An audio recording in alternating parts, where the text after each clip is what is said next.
Alamin ang latest weather update ngayon dito sa Sir Aris Official Weather News Today.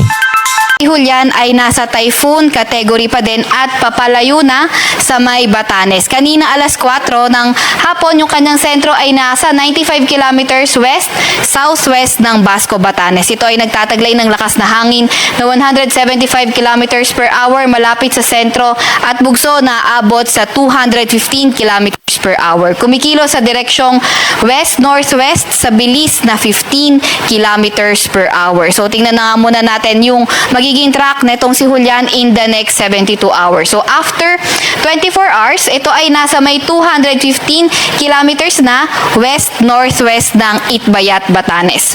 After 48 hours, ito ay nasa may 255 kilometers north-northwest naman ng Itbayat, Batanes. And after 72 hours, ito ay nasa may 495 kilometers north-northeast ng Itbayat, Batanes at nasa labas na ng ating Philippine Area of Responsibility.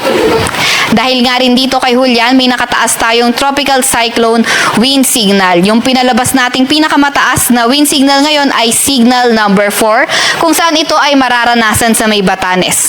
Signal number 3 naman sa northeastern portion, sa northern at western portion ng Babuyan Islands. Signal number 2 sa may northern at western portion ng mainland Cagayan, kabilang na nga yung nalalabing bahagi ng Babuyan Islands. Dito rin sa may Apayao, sa may Abra, Kalinga, northern at central portion ng Ilocos Sur at Ilocos Norte.